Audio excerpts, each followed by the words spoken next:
these events that we are planning to do online, because, I mean, of the obvious, there's no travel because COVID-19, which brings us to the topic of the panel here today, which is the effects of COVID-19 on the African internet. Basically, what we've seen in the past few months, how it's impacted our lives, what we've seen in terms of how we work, how we buy stuff, how our children get educated, and basically reflecting on what that means for the internet. And hopefully we get some good insights on how things are. I see Mitch saying we're recording, so that's great. If I can get the next slides.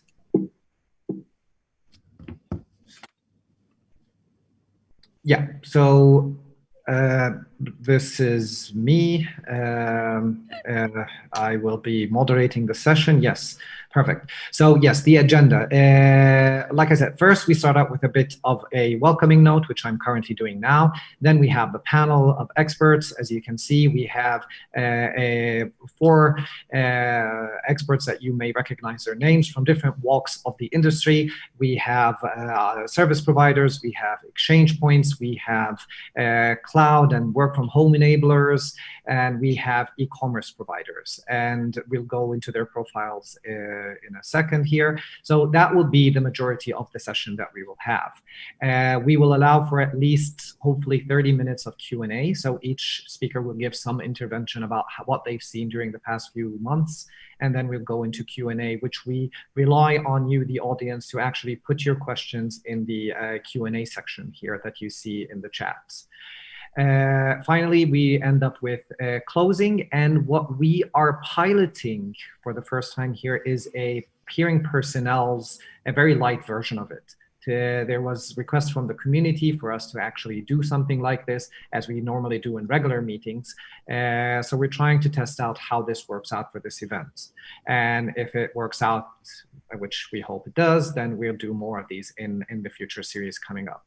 Next slide, please. So yes, how to engage, and engagement is quite important here. So first thing is you should be able to follow us on either the English channel or the French channel. And we were very keen on doing this when we, as the program committee, were looking into doing this, because we wanted to make sure that everybody felt included and can actually participate in either English or French, the language that they feel a lot more comfortable with. So even if you have questions that you write in the chat room in French, we have Lewan with us here. He will help do the translation for us Anglophone folk. The chat rooms, there is the chat room that the attendees here are already utilizing. I see there's already at least 16 chats on there that people can actually start communicating or putting certain comments on, and so on and so forth. I'm explaining online meeting tools, but I'm sure a lot of you have already done a lot of these, but it's good to go through them as well. You also have the section on the Q&A chat, where you can actually post your questions there. And again, Lewan will be helping us in collecting them and putting them together when we end up doing that. For you social media enthusiasts, we have a few hashtags. I don't do social media myself, but these are the hashtags. Please tweet about us, tell the world that we're doing this. And of course, the session will be recorded for future use, but also live streamed for everybody as well. So these are all the different engagement tools that we've had aligned for you, trying to take full advantage of what the internet has to offer here. Next slide, please. Yes, so the peering personnel bit that I mentioned, so we are re-imaging it in a bit. Like I said, there was some feedback from the community saying, so initially taking a step back from there, initially when we as the program committee for the Africa Peering Forum, with COVID coming up and the concerns about we're not going to have the meeting, we were discussing, do we just have an online event? Do we end up doing a series events, which we clearly ended up doing? What components can go into this? And a big part of what we were discussing for a long time was, this is a peering forum. People come here to meet up and discuss and do business. And can we do bilaterals? Should we organize bilaterals? How can we do something like that? And we ended up back and forth, but like I said, recently we got a lot of feedback from the community saying we really want this peering personnel's bit. So we are working out the kinks, and hopefully we can get that done. We have a few people lined up, and basically peering personnel's, as you all know, you put your ASN, your organization, your contact information. You have less than a minute to say, this is who I am, and please contact me if you're interested in peering. And yes, we need your feedback on this. And if you're interested in doing this for future events, let us know and we'll do that. Next slide, please. So yes, the session itself, effects of COVID-19, and getting into the meat of stuff. Next slide, if we can get that. So basically, this webinar is looking at how different sectors have been affected with COVID-19. And what we try to paint a picture of is the digital economy value that the internet brought forward. There's a lot of things to be said about, a lot of people doing a lot of online streaming and entertaining and entertainment and gaming and stuff. And as somebody that actually was quarantined for like 3 weeks because I had COVID-19 earlier this year, I know better than anybody else without binge watching. Without binge watching and playing games, I would have gone out of my mind. So it personally saved my life. But what we're focusing on here now is more of the aspect of how did life continue with the unprecedented lockdowns. I don't think anybody has predicted that we would, last year when we were doing our plans of all the travels and all the business that we would be doing, nobody actually predicted that we would be doing a conference like this online and we'd be following it. But it also spilled into everything else. Like I was saying earlier, education, how our children ended up getting their education and continuing it online with remote education, how our buying habits and how we dealt with the internet moved from mainly an entertainment source to something that if we do not have it, we will not get our groceries, or we will not be able to buy the necessities and even luxuries. How our payment methods change from actual currency into e-payment bits. How our work habits have changed, not going into the office for months at a time. And basically the discussion that we're going to get into now, hopefully the experts can give us some insights and glimpses into how the internet actually managed to continue and help us with our survival, basically, in a way that we've grown accustomed to our entire life. And hopefully by doing so, they provide us some useful insights into how the internet actually performed and can be developed even further. So next slide, please.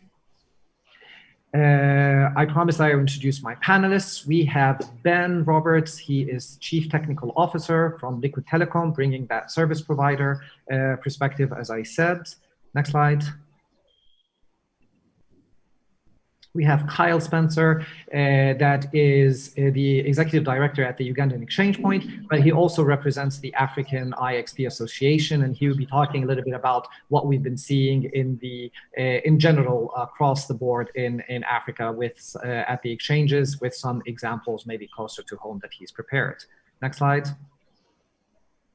We have Brett Lewan, who is the Manager of Interconnection Strategy at Microsoft. Like I said, talking about the Teams, the streaming services and the video conferencing service that they had, and the other capacity working from home enabling bits that they brought forward and that they saw.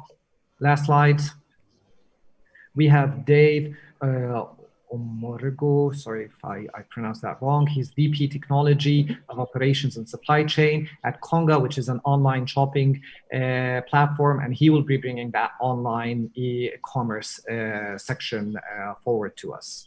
And like I said, last but not least, we have a decent section of Q&A, which we really depend on you to bring your questions forward with this. Next slide.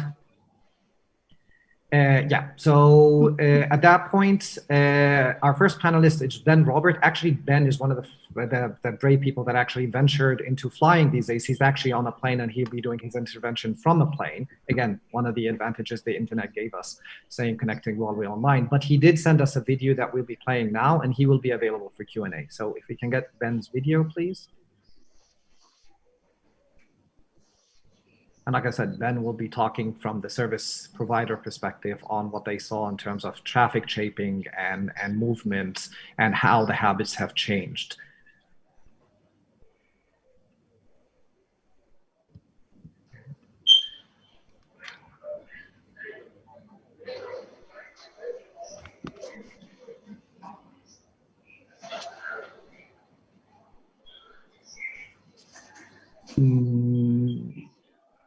I don't think we have audio.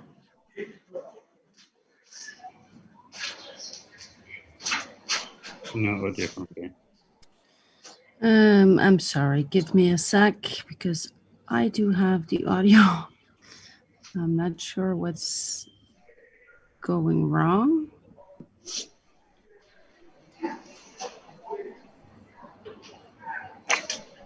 Can you hear it now?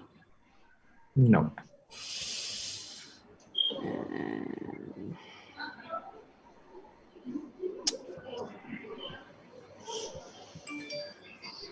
Oh, wait, let me check.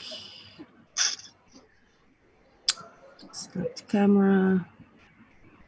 So while Joanna is trying to get that sorted out, like I said, what we are basically looking into here is how the internet performance have changed, and Ben will be giving a count, not just looking at what happened at Liquid Telecom and the offices, but he will also be looking into how they actually managed to support stuff like the e-education and e-commerce and other bits, and basically how traffic ended up moving around.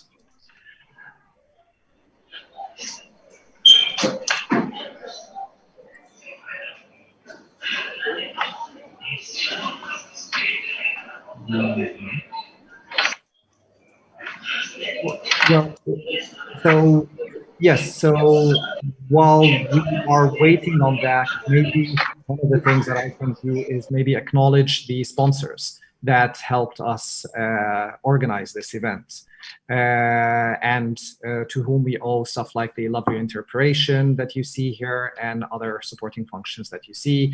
You can see them behind me here on the banners that we have here. So we have Flex Optics, there's Liquid Telecom, and last but not least, we also have NAP Africa.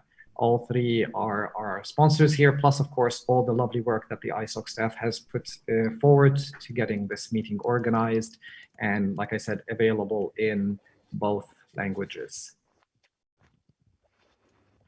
Let's check. I found the issue. It's turning. Okay.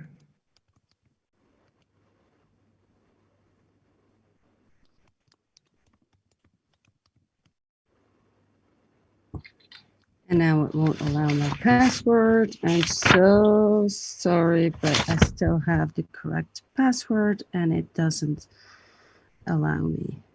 Okay, so Joanna, if you want, we can buy you some time by moving to Kyle. And while you yes, please. Sorry. No, that's perfectly fine. Ben would have the reason why we kind of waited on Ben's video a bit more, because Ben was setting the tone for the rest. But maybe if we move towards Kyle now to talk about what they've seen in terms of traffic shifts at the exchanges, and then maybe we go back to the perspective of service providers. So Kyle, take us away. Hey, so hopefully you can hear me. You're going to laugh. I'm also having technical difficulties on my end as well, but I'll make the best of it. So we saw some really interesting stuff happen at the internet exchange level in our region.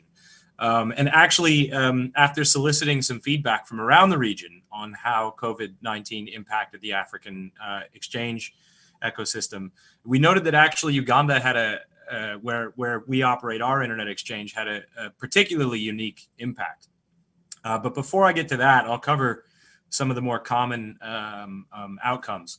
We got feedback from places like Rwanda, Nigeria, South Africa, and others. And what was quite common is, I think, what people expect to see and has happened in a lot of places around the world, and that there was an initial in a lot of cases, there was an initial dip in traffic, but it was very brief during the initial lockdown phases when people were sent home from the office, followed by either a spike or a gradual increase. And in many cases, there was no initial dip. It depends really on the readiness of the economies, whether you see the dip or not. So for example, in Uganda, Rwanda, I think Nigeria, and even Mozambique, there was that initial dip. But then in South Africa, there was an initial spike instead as companies prepared for work from home, and there were lots of patches and updates and other things that happened on quite a large scale, because I think their industries were more ready to adapt to a work from home reality. In Uganda, by contrast, though, we saw a pretty dramatic dip. We at the time were doing around 12 gigabits of traffic through the exchange, and we probably lost 3 gigs of that, maybe more, for a sustained period of at least, I think, a week or more before we saw any sign of a rebound. And it was very gradual. And it hasn't been until the last, I would say, month or so where we've really started to see more growth. And indeed, we have seen more growth. We're up, I think, to around 14 gigs now.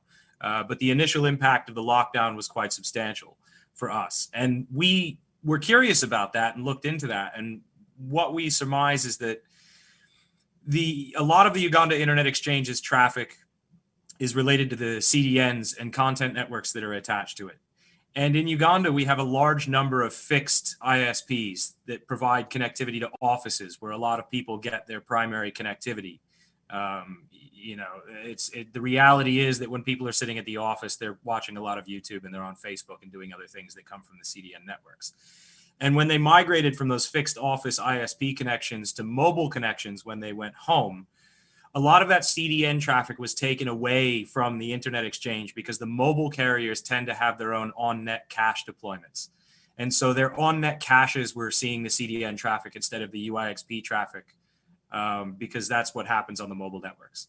And then in addition to that, any increase that we saw in utilization from Zoom and video conferences like that didn't really, from our point of view, pass through the exchange. A lot of these systems are not peer-to-peer.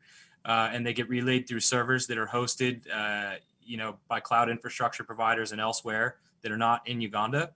And so we didn't see that traffic impact the exchange either.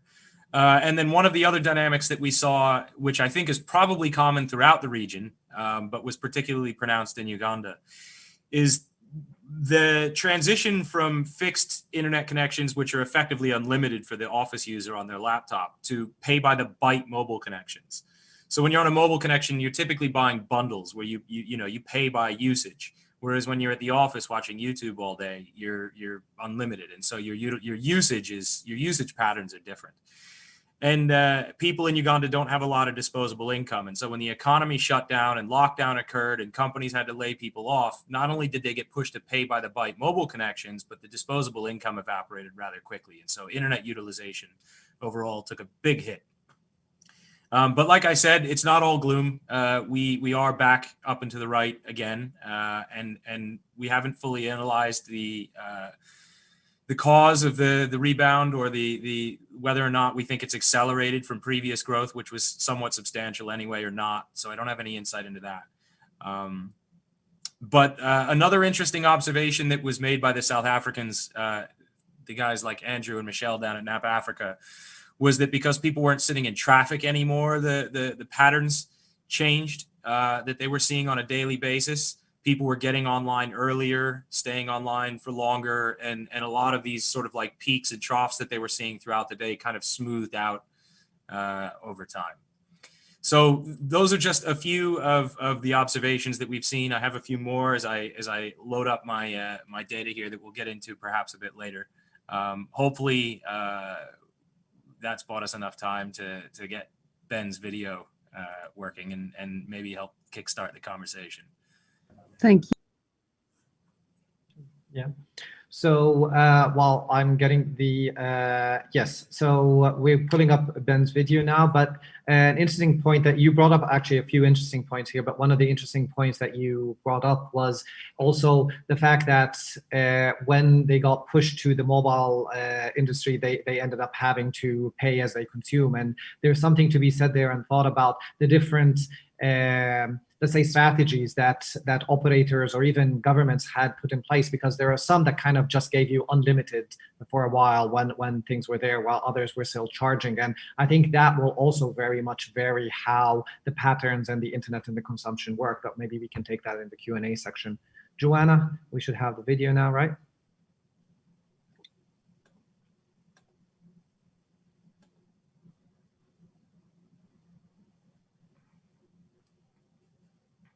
Is there sound now? Unfortunately not. No.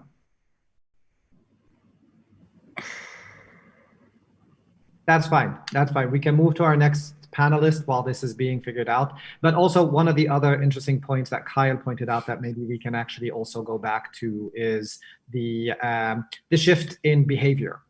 So you end up people that used to traditionally go to an office and then consume maybe certain whether entertainment or other when they go back home. Now that curve, as you pointed out, kind of smoothed out throughout the day, because people now were just able to consume whenever they wanted by working from home. So there are a few very interesting elements to what you're saying here, and hopefully you can get back to them. But moving down to Brett and maybe talking a little bit about what you've seen as Microsoft in terms of supporting people working from home. I know for a fact that multiple organizations that I deal with, and some of them government, some of them educational, have really depended on Teams and other services that you guys provide in making sure that the services continue. So if you can provide us some insight there, I'd be very grateful. Yeah, thanks, Hisham. Hopefully everyone can hear me okay. Yeah, certainly. I mean, looking at some of the traffic shifts and hearing from the internet exchange points, like Kyle brought up, working with our ISP partners and peers throughout the region, we've absolutely seen this large shift as folks start working from home, are more reliant on work from home type cloud services, things like Teams, things like Office 365, Azure, Compute. There's a whole array of that sits on our network. So that shift is definitely prevalent, but more than anything, I want to highlight from our view is we see just the massive amount of growth. And this growth comes in a lot of forms. Throughout Africa, we've upgraded our backbone connections. We've upgraded our cores sitting in our data centers to support certain services. And certainly on the side that I am very focused on is upgrading our peering capacity throughout Africa. And when I say growth, we're talking in terms of terabits per second, right? So I know Kyle mentioned the exchange and the growth there. We're seeing the same thing exponentially on our side as well. So it's been a lot of movement. It's been a lot of working with our ISPs and our peering partners to accommodate that traffic, as well as scaling our internal services. A couple takeaways from 2020. Certainly, one of the big things or dynamics that we've seen here is the absolute criticality of having a very robust and expansive edge footprint in a very, very large continent like Africa. It is absolutely critical for us to be able to deliver, especially our dynamic type services on this large on-net edge footprint. And I specifically sort of delineate on-net because I'm not necessarily discussing, off-net caches or things like that, or CDNs, which are absolutely critical in their own right. But for a lot of these work from home services, things like Teams, things like Office 365 and other, applications, whether it's Microsoft or any other, cloud provider or service provider, it is critical to be able to deliver that traffic, even if it's hosted within data centers, either in Europe or South Africa or anywhere else in the world. And having an edge footprint in countries like Kenya, we turned up an edge last year in Lagos. We have an edge in Cairo. We have more edges that should be done hopefully either by the end of this year or the beginning of next year. But what this enables is us to actually deliver this traffic as close to our end users as possible. And the main driver there being performance driven, being the customer and user experience. And I think those factors are even more critical now than they've ever been, given the dynamics around COVID, given the importance of the internet to allow people to continue to work remote, to allow schools to have virtual learning happening, to allow friends and family to stay connected remotely in some cases, to allow governments to operate using cloud services. So there's a ton there, and for us, it's performance driven, both in terms of having highly available services as well as having low latency. So one of the big takeaways I've had from this year is like I said, the absolute criticality of building out an edge network throughout Africa. And there's still a long ways to go there. You look at East, you look at West Africa, certainly there's starting to become hubs there. Certainly Nairobi, I think, is growing as a major location. Same with Lagos. But it's very apparent that we need more. We need more hubs, we need more locations so that traffic can be localized, even if the actual services are hosted in data centers in other locations. And so that's certainly our takeaway. It's what we'd like to see continue is how do we continue to build out that edge network throughout Africa?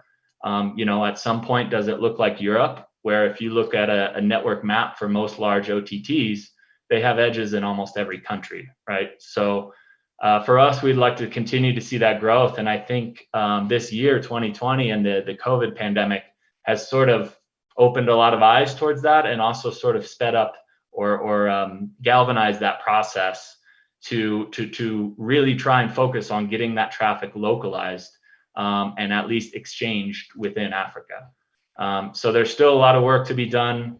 There's still a ton of growth. Schools are going back to school this week or reopening this week, many of them doing virtual learning. So it is very much not over, and we will continue to build out the network to support this. But excited to be on this panel and participate and hear from some of the other panelists on their experiences. Thanks a lot, Brett, for that. And also something that I kind of mentioned to you the other day while we were talking about this panel is, I know some people are interested to know, was the capacity already there? Did you guys struggle into getting it in after the pandemic happened? And if so, was it easy for you to access like data centers and get what you needed to be done? If you can elaborate on that a little bit, I'd be thankful. Yeah, so certainly the capacity was not already there.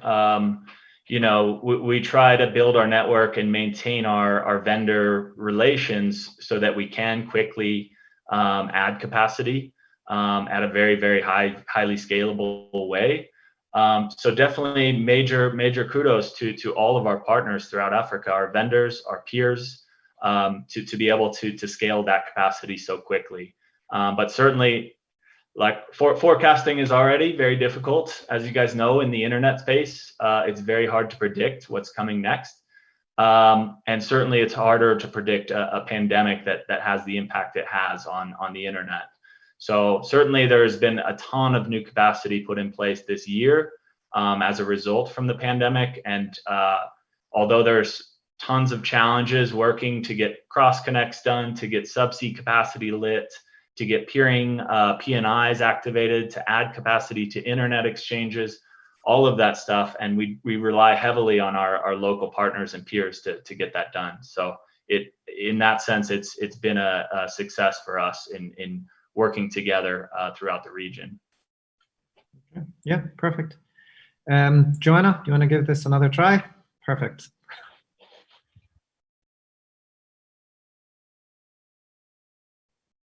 Hopefully this time we hear Ben's voice.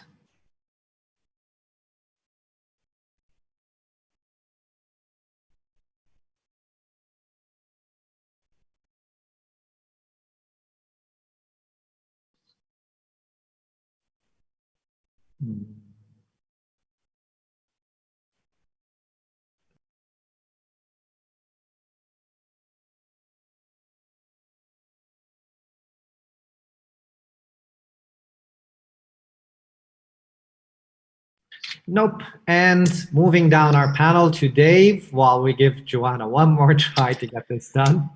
I appreciate your efforts here, Joanna, very much, I do.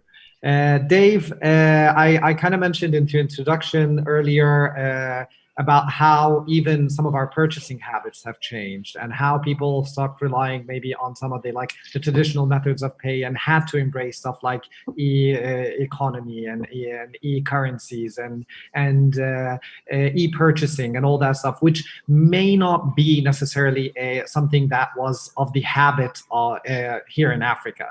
So maybe you can expand from that, what you've seen in the industry and how you've seen things have impacted and changed because of the pandemic. So Dave, please. Thanks a lot, Isham. So what I'd like to, I've put my talk in different buckets. I would speak from the angle of traffic to the sites for e-commerce. What we are seeing is that traffic picked up tremendously prior to COVID. We noticed that people were now making efforts to reach the site via their URLs, via the Konga URL. If we looked at it from our internal tracking point of view, what we noticed was that there was a gradual shift of users from a normal organic channel to a direct channel. What that meant was that we started to see that people were making conscious efforts to hit the Konga URL without any form of marketing effort, right? Then we also noticed that eventually the habits of users started to change because we saw an uptick in the kind of products that people now started to buy. People started to buy items like groceries. Specifically, people would buy drinks that they normally would not buy online. There was also an uptick for the search of items like the nose mask, the sanitizer, item that normally would be needed for COVID. We just saw that there was a peak in search for this kind of items. We also saw that everything that would help people stay very comfortably in the house during the lockdown also gained some traction in terms of you see people buying TV sets, even the phones, right? So that was what we saw in terms of the behavior from consumers. Then we also looked inwards and saw that for our sellers internally, at some point there was an issue with the shops getting locked, right? They had places where they would normally keep their inventories. These places were locked and they didn't have access to their inventory. So at that point, we had to fall back on items that we had in the inventory and also rally around to get people to bring their items to warehouse, right? So that was really what we saw around inventory traffic on the site for that period. I think I've spoken about the thing about keywords, right? So eventually we think that what COVID has done is that it has changed the behavior of the average consumer. Whereas there were a lot of items that they would normally not come online to search for, we've seen that even after the peak period of the pandemic, that we've not witnessed any form of dip in terms of usage. And that's really something to be happy about.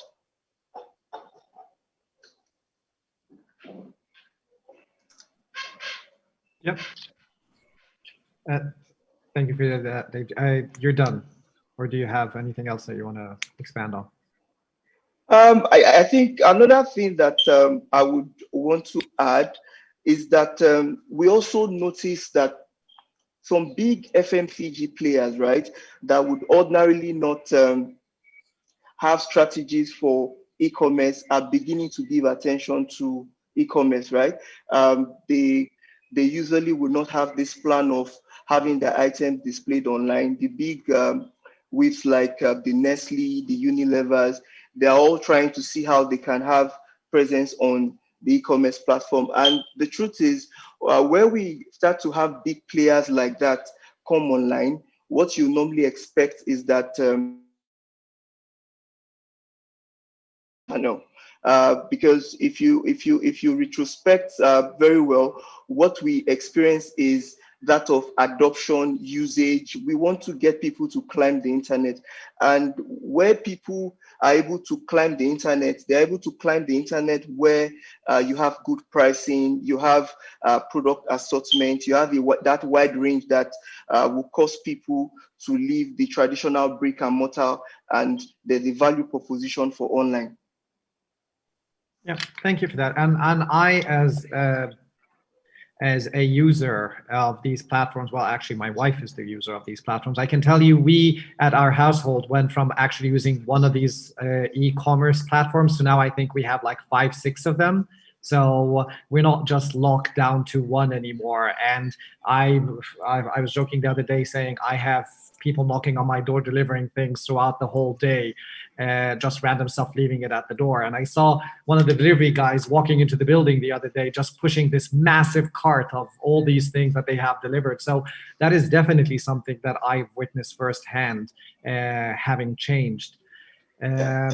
So also on the part of logistics, one of the things that we also tried to put in place was to ensure what we called the contactless delivery. We tried to see how we could make a lot of our users, our customers, to use the POS option of payment, right? Normally in Nigeria, we have the consumers used to the pay on delivery option. They normally they stay away from the prepay option. So we try to see how we could put some measures in place to allow for usage of our prepaid channels. So it was also very easy for the dispatch guy at the point of delivery. He comes with his POS, and payment was really very smooth for the period. Yeah, I also recognize exactly what you're talking about. We had like a bunch of cash in the home, and as it started depleting, we definitely had to move towards the e-payment methods and paying bills online and getting everything like that done, because even going to an ATM was proving to be challenging.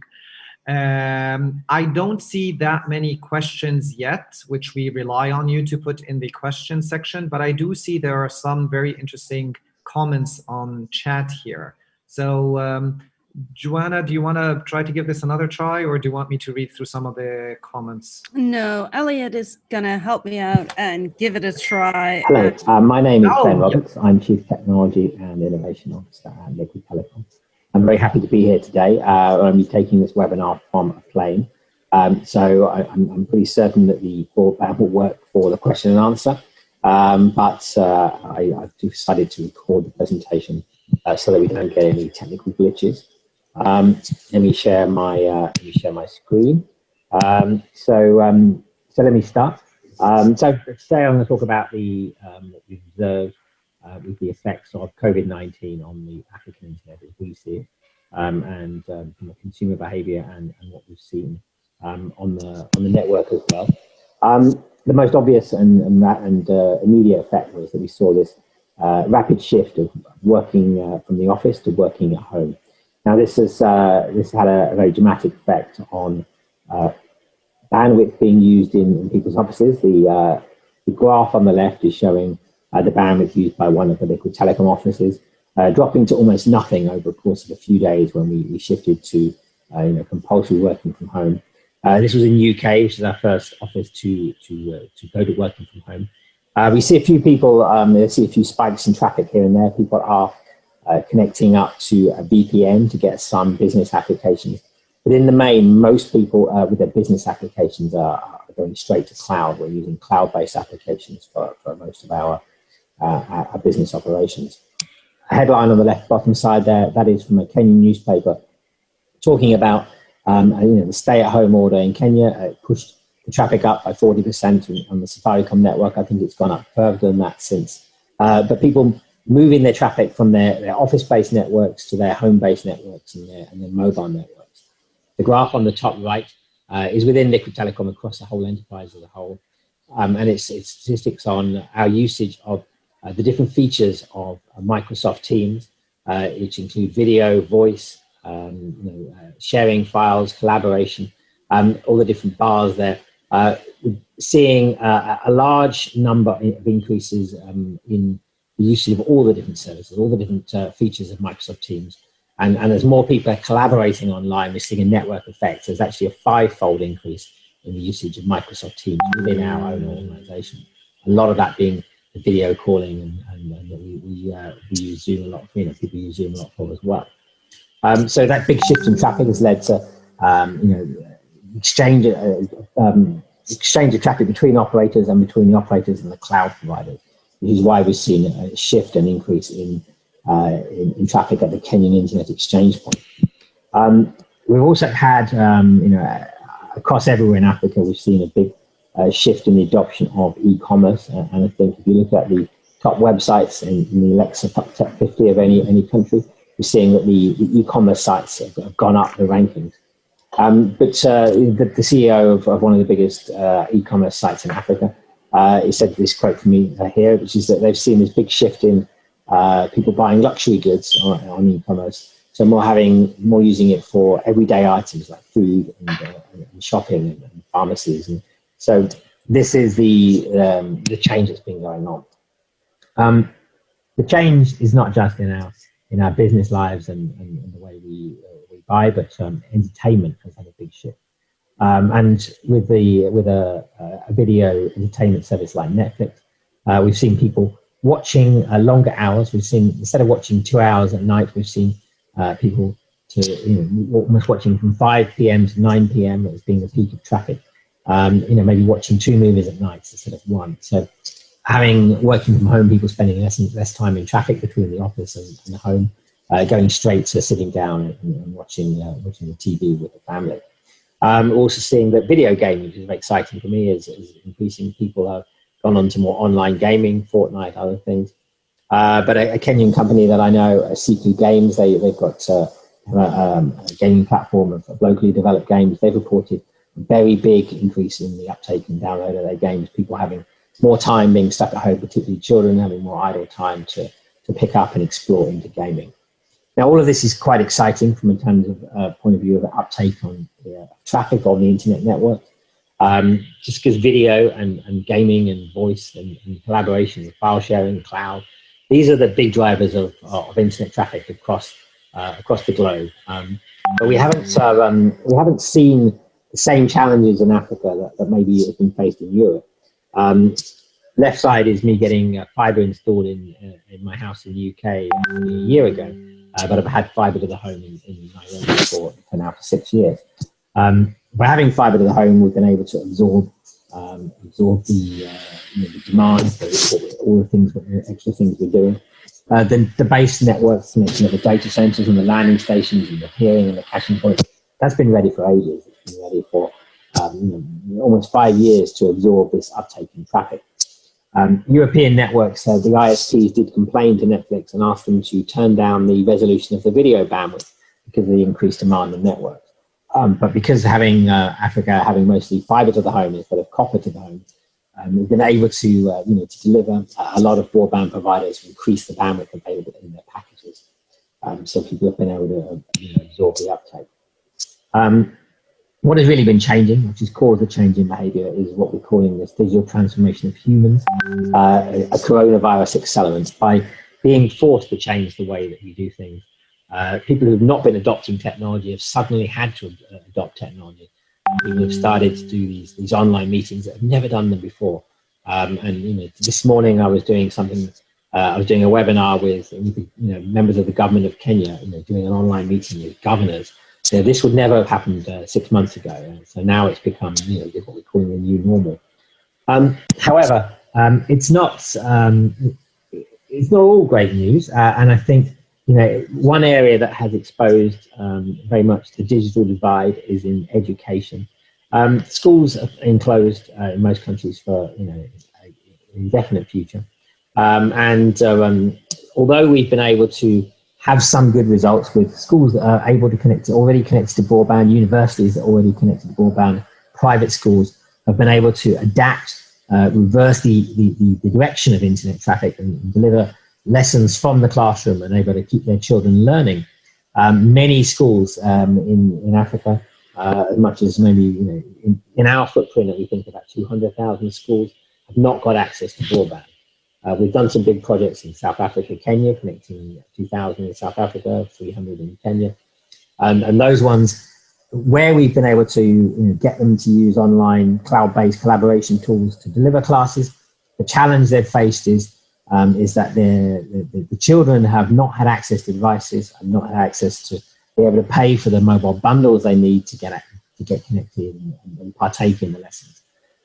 So that digital divide of people having access to devices and affordability of mobile data is really actually held back what could have been an even bigger transformation in terms of the uptake of traffic on the African network.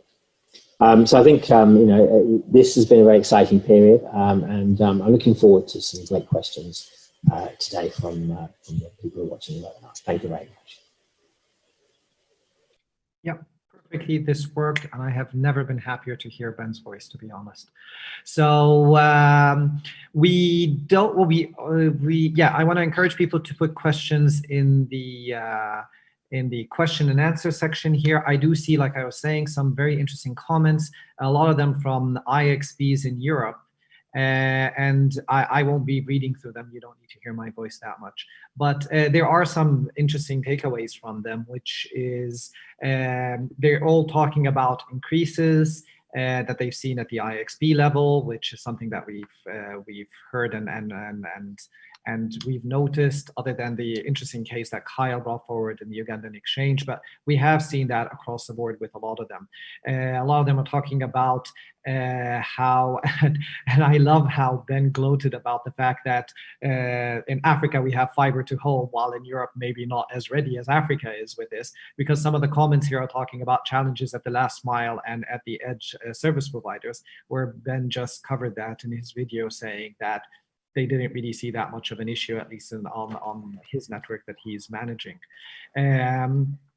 I do see something about the kind of traffic, whether it's gaming or whether it's news or others, and even bringing down the traffic rates, which again, I think Ben kind of addressed about them not seeing that being too much of an issue on the network that they run, at least, and access to data centers, which I kind of brought up when I was talking to Brett about how that was an issue. But I'd like to bring that as a question to the panelists, maybe in a little bit of a different way, while we're waiting for more comments and questions to come in from the floor, which is there have been clear strategies, whether on a country level or on like an operator level, that have really impacted and shaped things. And nobody came into COVID-19 prepared with this, and everybody was kind of playing around and experimenting.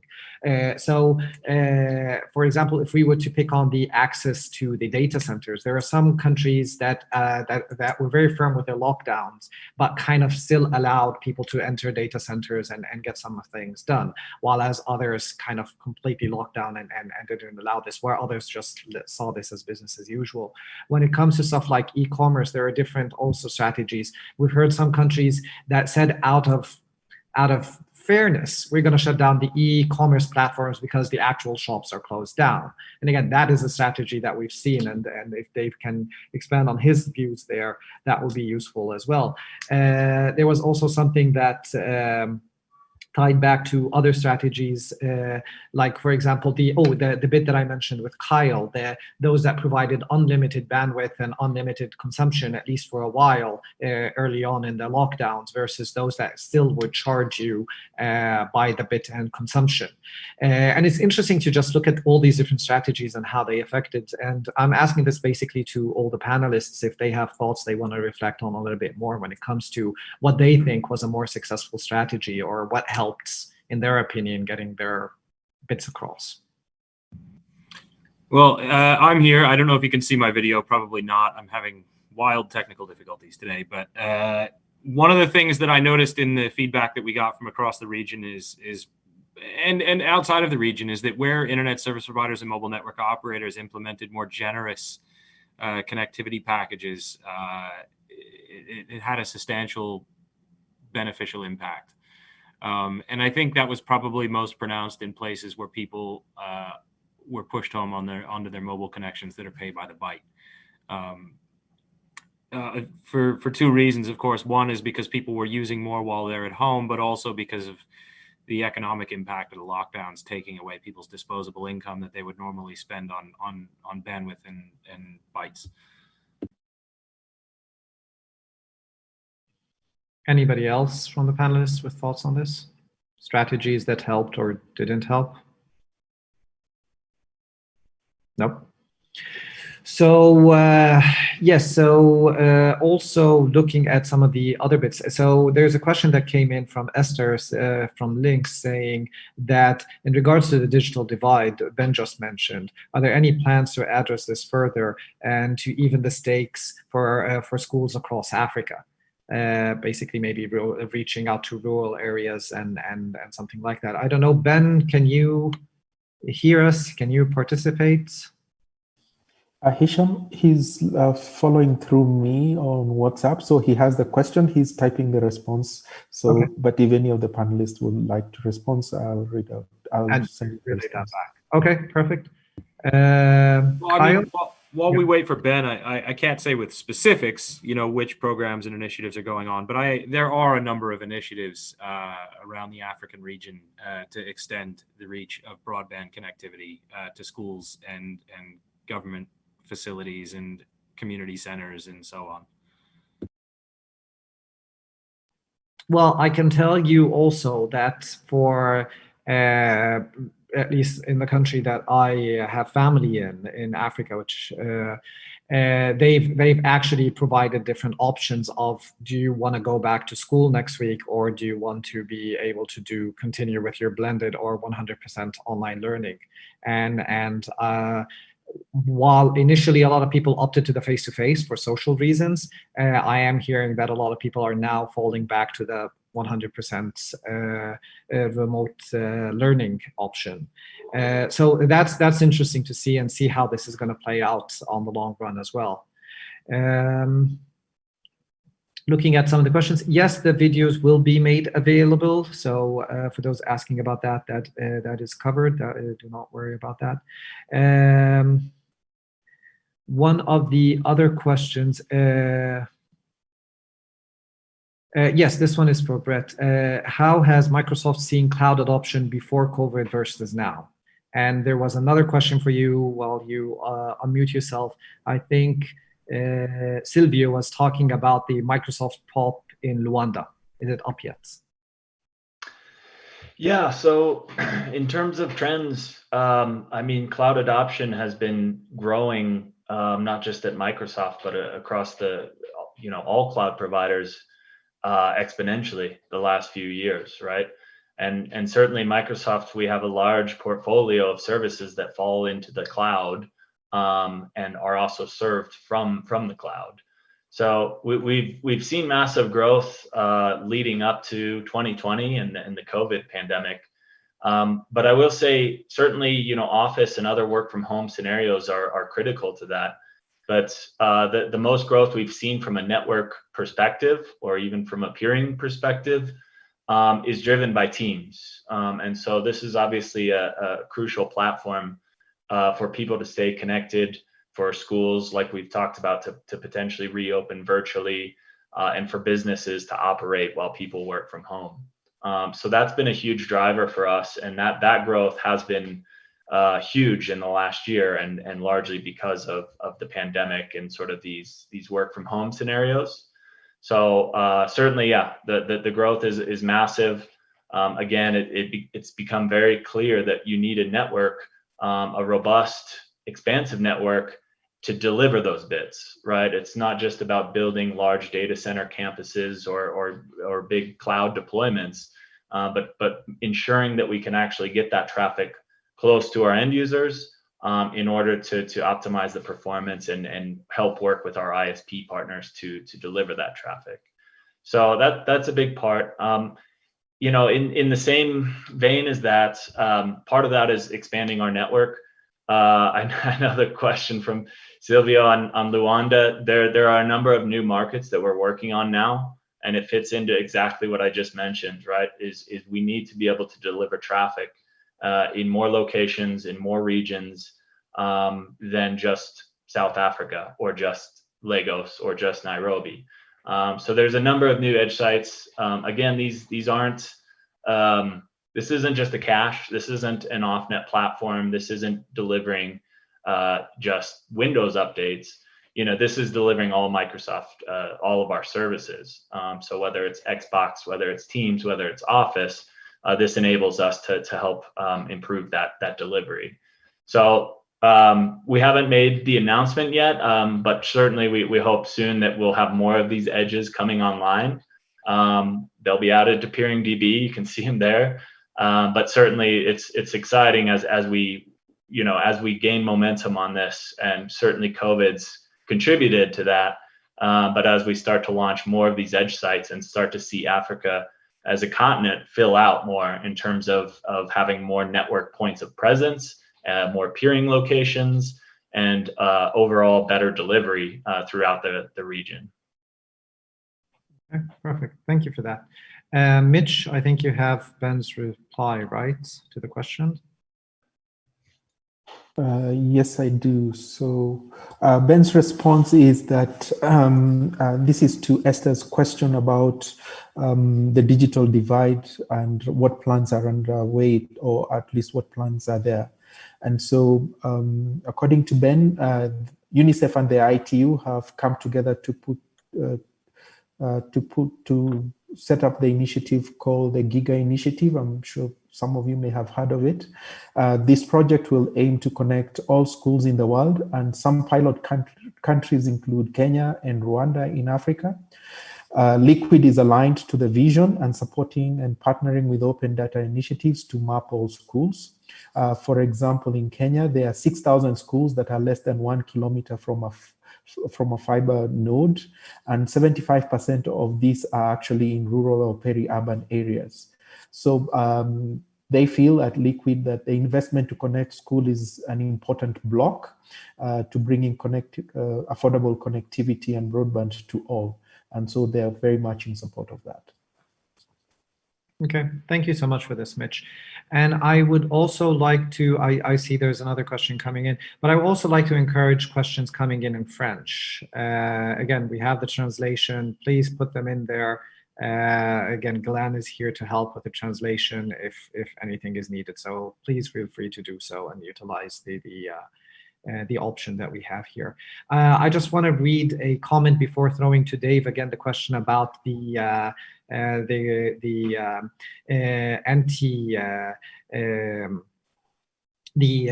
shutting down the e-commerce sites that happened in South Africa. I see a question on this here from Andrew Owens. But before that, I just want to read a comment from Femi talking from the data center point of view here at Track Center, that they observed that the customers have opted towards doing the remote hand services more than sending their own engineers, to be respectful of stuff like the lockdowns and what was there. And I think that is an interesting point to be brought up also as a service. Dave, thoughts on what you saw in terms of strategy and why it worked for you guys versus the South Africans that decided to shut everything down? So back in Nigeria, we had this challenge of the regulatory body, the government not having conversations with the major players for e-commerce. What that did was they restricted movement, and this movement also affected our logistic delivery service, right? So what we tried to do was to quickly get permits to enable movement of delivery assets. Then we also saw that at some point, we were going to be running out of inventory, like I said, because people could not access their shops for inventory. But at the end of the day, we were able to overcome that challenge because we had a lot of inventory in the warehouse that we fell back to, right? So because of that, we didn't have that option. We didn't even think about the option of shutting off the site in Nigeria.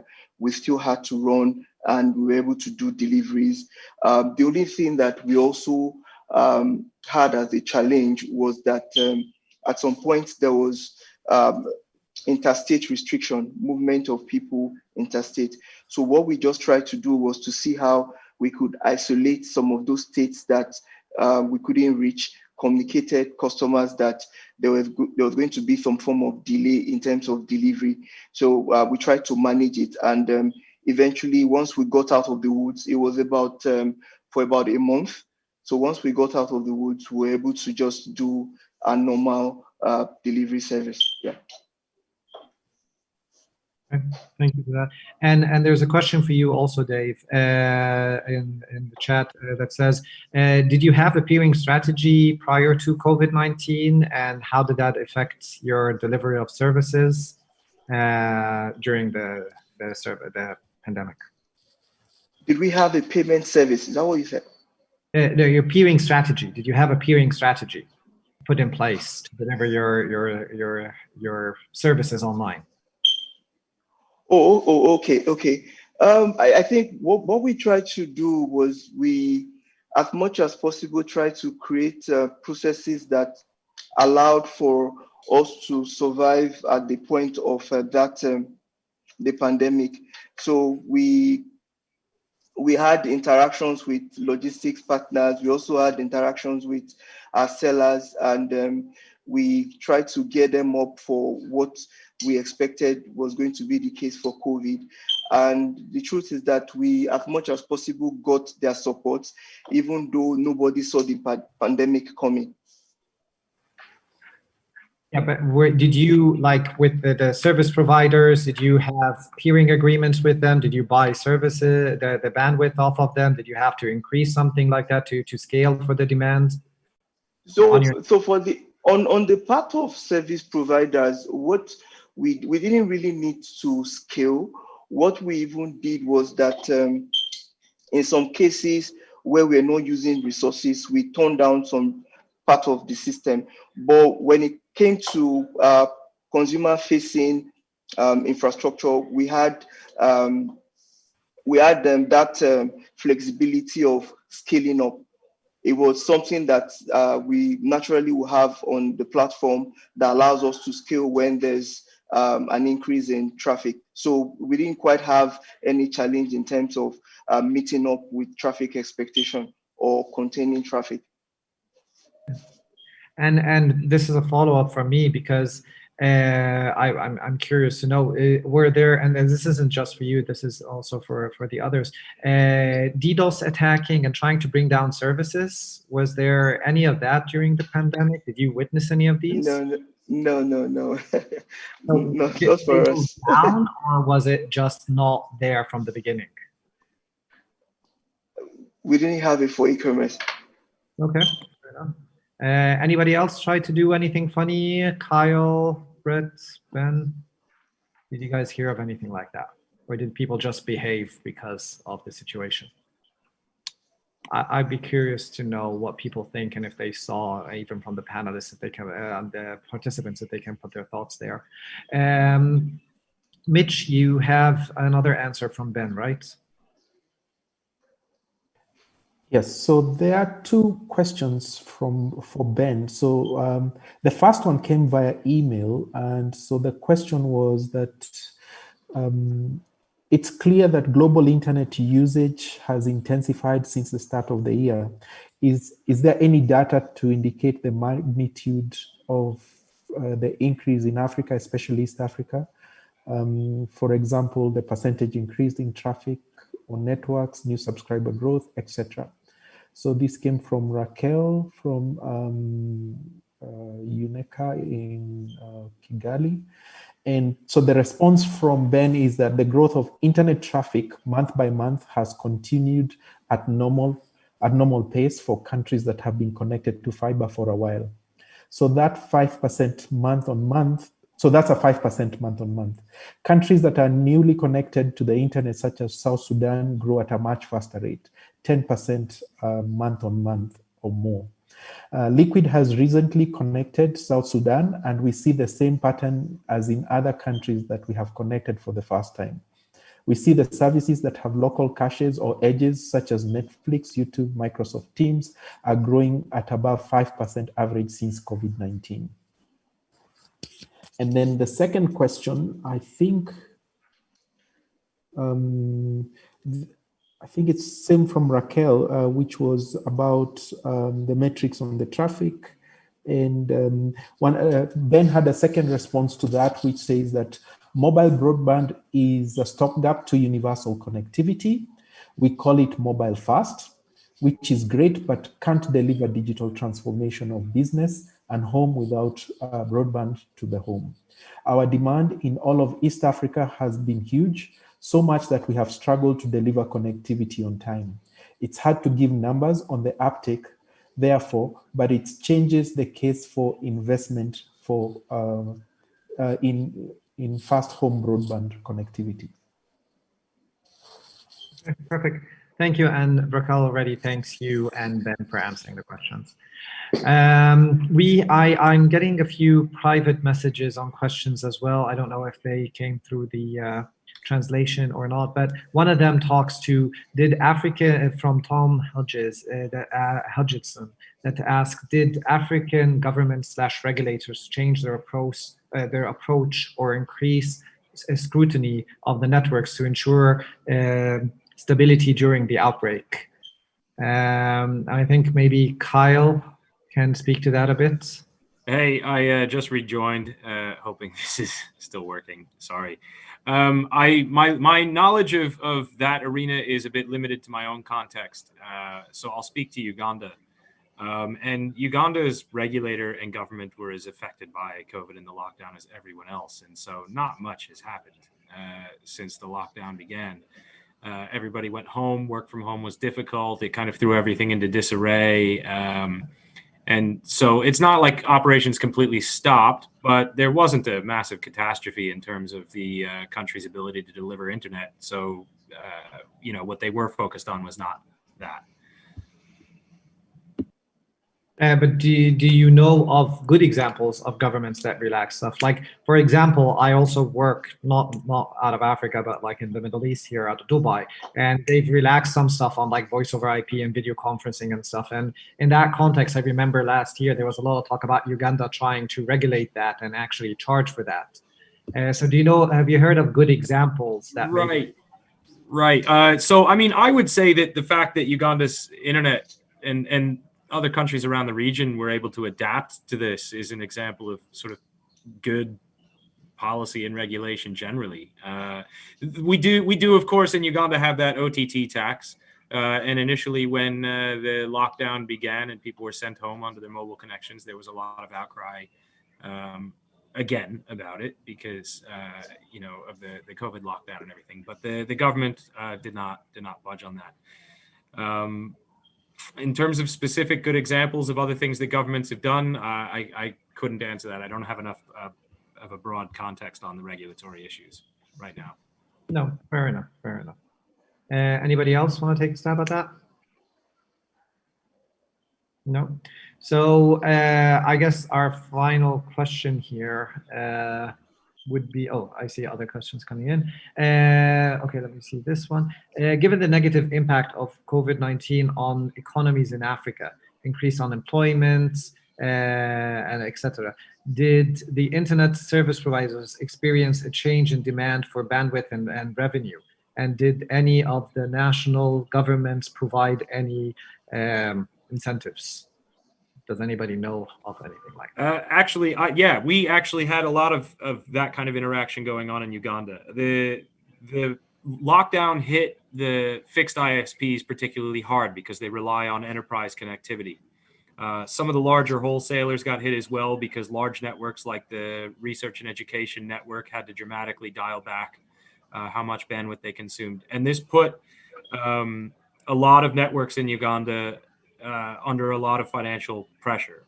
And around the same time as this was happening, the government was renegotiating the licensing framework in Uganda. And the pricing that they were proposing for the new regulatory framework was rather high. And given that, given the impact of COVID, the government in Uganda was actually quite receptive to the financial strain that the internet service providers were under, and did ultimately arrive at an amicable conclusion with the internet service providers regarding the new pricing framework for the licenses. So that was a good example of the industry and the regulator working together, particularly around the COVID lockdown and impact. Yeah, and we've seen that in other countries as well. That's a good example. But sticking with you, Kyle, because this is, I think, a question that you can answer as well. Joel asks here, says, what about the rural areas? They're experiencing increased latencies and frequent breakdowns that could be attributed to raise of traffic or cyber issues and stuff. And he's specifically saying this is common in North Tanzania, Uganda, and parts of Kenya, not in the capitals, but in the rural areas. Do you know of anything there? Can you expand on this a bit? The question, I don't think I fully understand the question. I mean, in the rural areas, of course, there's higher latency because the traffic tends to get routed through the capitals, at least in our region, you know, like Dar es Salaam, Kampala, Nairobi, whatever. But I'm not aware of any issues related to, you know, like cyber threats or anything like that that might be causing a problem. Well, I guess maybe the question could go to how are we ensuring that those in the rural areas get that have, you know, e-commerce needs, e-education needs, working from home needs, can actually get a service that is similar to what they're getting at the capital? Well, that's of course an ongoing struggle, and it's something that not only, you know, the government and the community, but also the internet service providers have been trying to address for ages.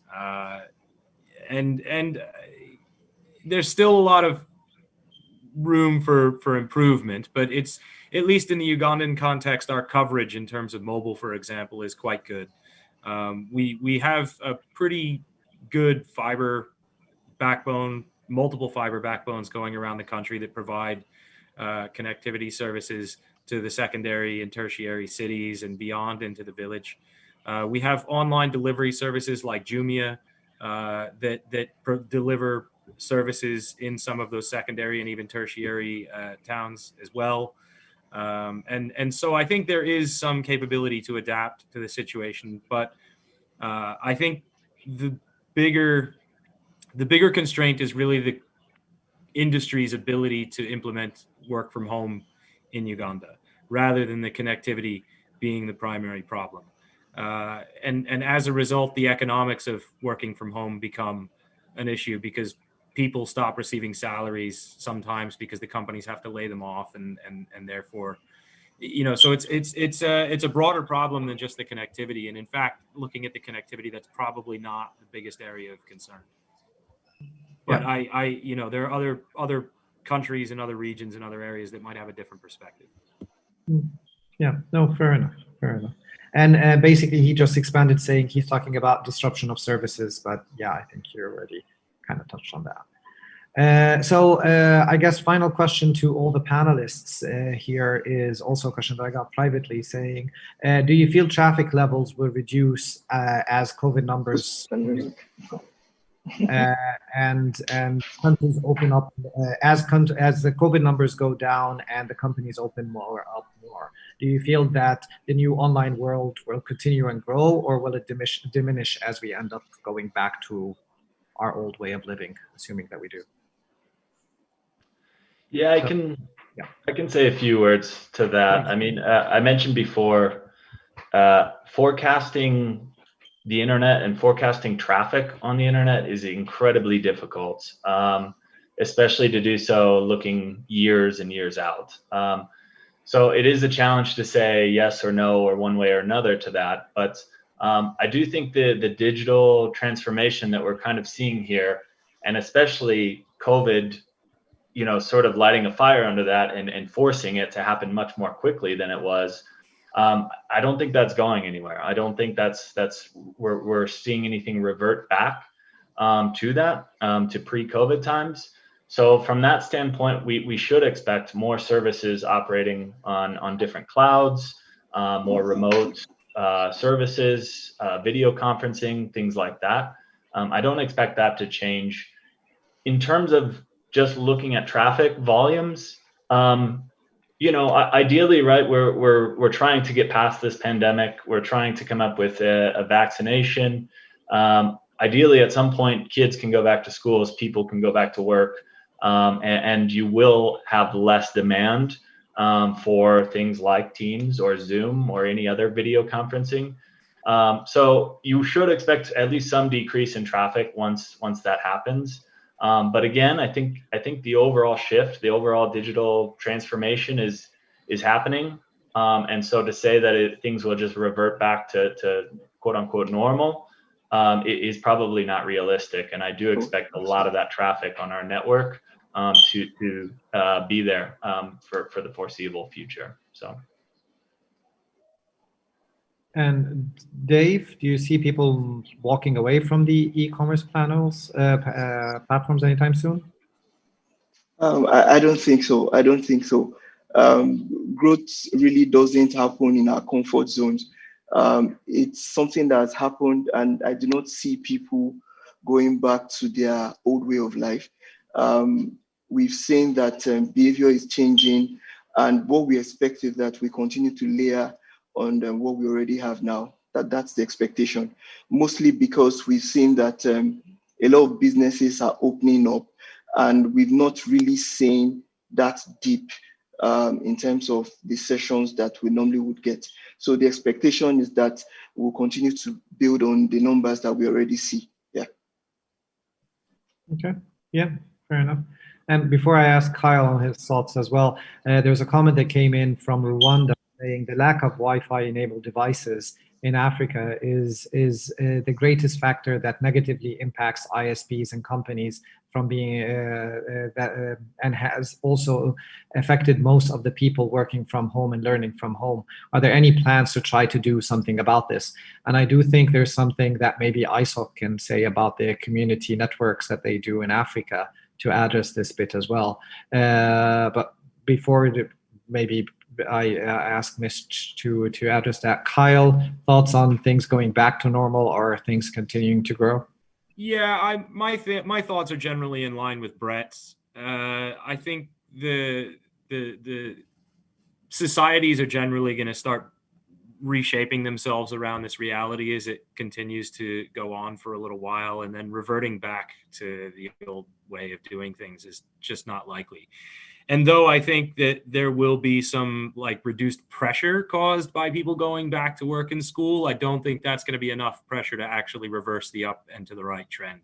So I think these new realities in the traffic growth are probably going to be stable and will continue into the future. But again, it's difficult to forecast, like Brett said. So, it's speculation. Yep, makes sense. And Mitch, to the community networks bit, and if you have any comments from Ben on the point that we're discussing here. I completely lost track as I was trying to get the answers from Ben. What was the question on community networks? Basically, the question about how in Rwanda there's lack of Wi-Fi enabled devices and stuff. And I was saying maybe there's something to be said about community networks and what ISOC is doing in that terms.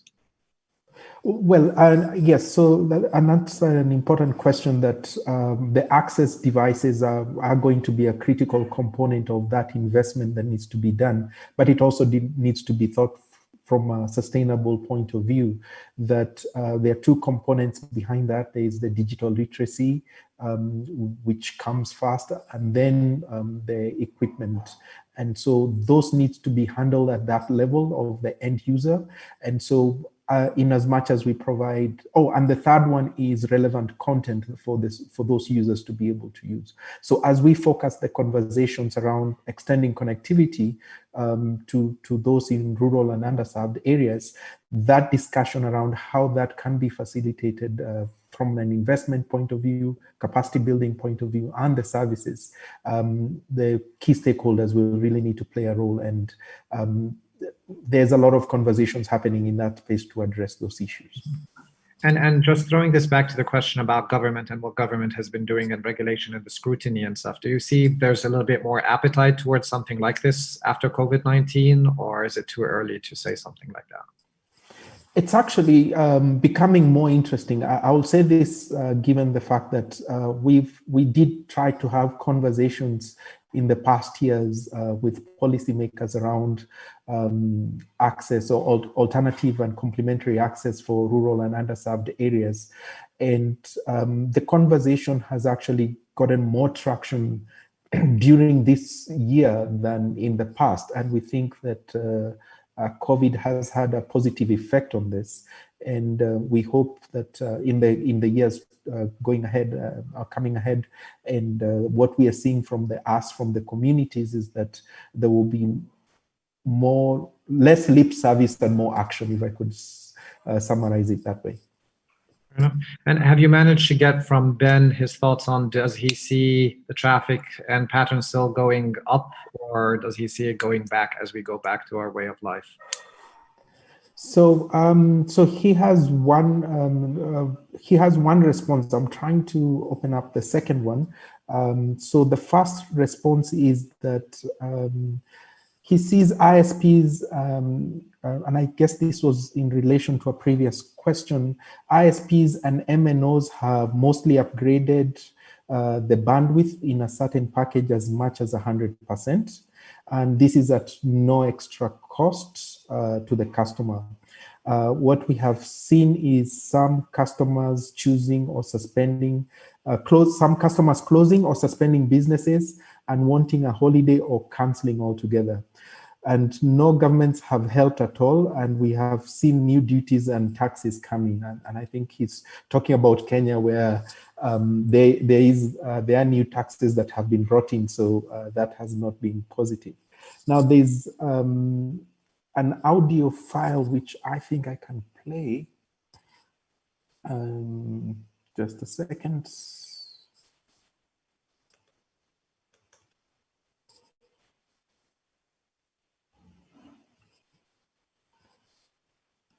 I hope it plays.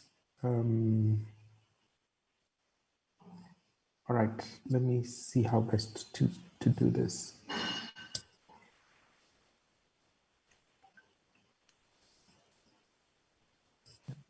So let's see if it plays. Oops, no, I missed a step.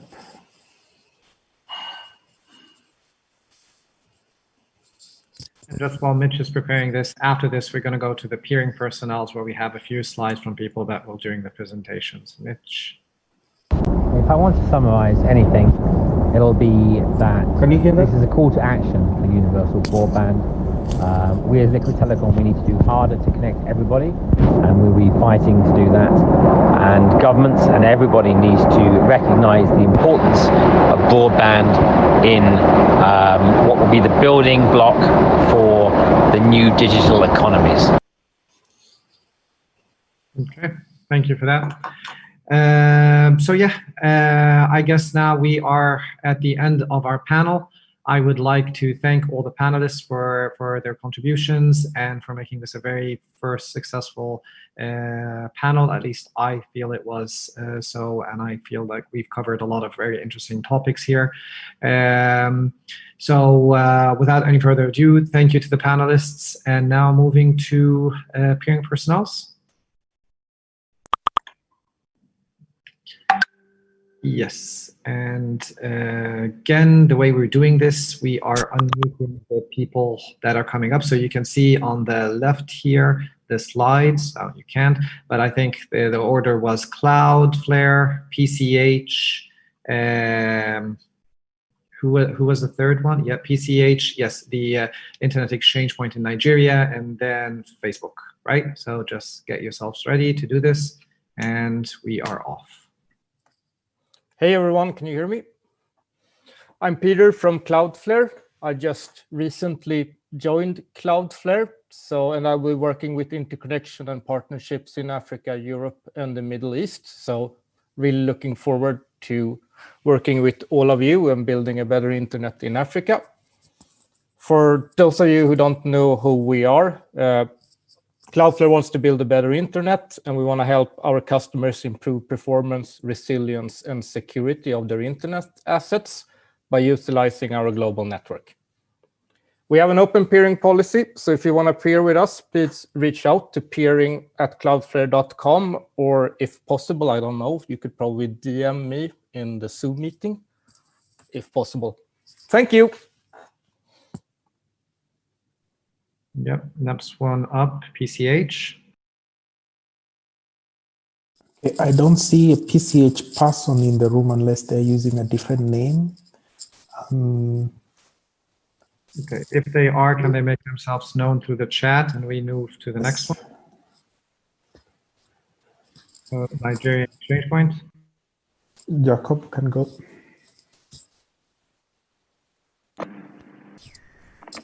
Okay. Hi, everyone. It's Internet Exchange Point of Nigeria. Our AS number is 36932. We have about 74 networks connected at the exchange point right now. The traffic has grown to 160 gig is what we've noticed recently. Our peering locations, we have 4 peering POPs in Lagos and 4 other locations across different parts of the country. We are extending to cover all the regions of the country. Our peering policy is open. We are open to multilateral and bilateral peering, depending on the choice of what the members would like to pair with. So if you would like to reach out to us, you can reach out to us with the phone number on the screen, or send a mail to us at info@ixp.net.ng, or check out our website, www.ixp.net.ng, for more details on how to pair at IXPN. Thank you. Thank you, Jacob. Sarah, Johanna, sorry, if you could go back one to the one before that. Yes, Sarah, you can go ahead. Hello, I'm Sarah Hassan. I work at Packet Clearing House, PCH. We are AS42 and 3856. We are pleased, we are a research organization, and we pair over 200 exchange points around the world. We run global anycast DNS networks that use DNS root operators and more than 300 TLDs, also Quad9, that the free anti-malware DNS services that you can use for privacy. Peering with us will make your DNS safer, more secure, and faster. And you can reach us at peering@pch.net, and we have open peering policy. Thank you. Thank you, Sarah. Last slide, Ben. Oh, hey everyone. Hope you can hear me. So Ben from Facebook here. Could someone just build the slide, please? Just click through 2 or 3 more times. So we've got 2 ASs we're using in Africa, 32934, which is a full Facebook POP where you can deliver the full product family, and 63293, which is IX connected caches, which can deliver static content, so pictures and videos. One interesting development in this half, we should be opening and pushing our Cape Town POP into production, hopefully towards the end of the year. Our full details are in PeeringDB, and email us at peering@fb.com if you want to peer. Thanks. Perfect. And last but not least, a very well-deserved shout out to the sponsors once again, FlexOptics, Fergus, Renee, everybody else, Nat Africa, Andrew, Michelle, Carla, thank you again, thank you for that. And yes, our next peering, our next virtual peering series will be on the 6th of October. It would be Beyond Peering at the same time. And you can register at this link over here. And I think the last slide is thanks to you all. Thank you to the panelists. Thank you for all for attending. Thank you so much, Joanna, for your efforts on the video there. We couldn't have done it without you. And yeah, by this, we conclude the session. Thank you very much. Thank you all. All right. Thanks, everyone. Thanks, Hisham. Oh, this was impressive. Thank you, guys.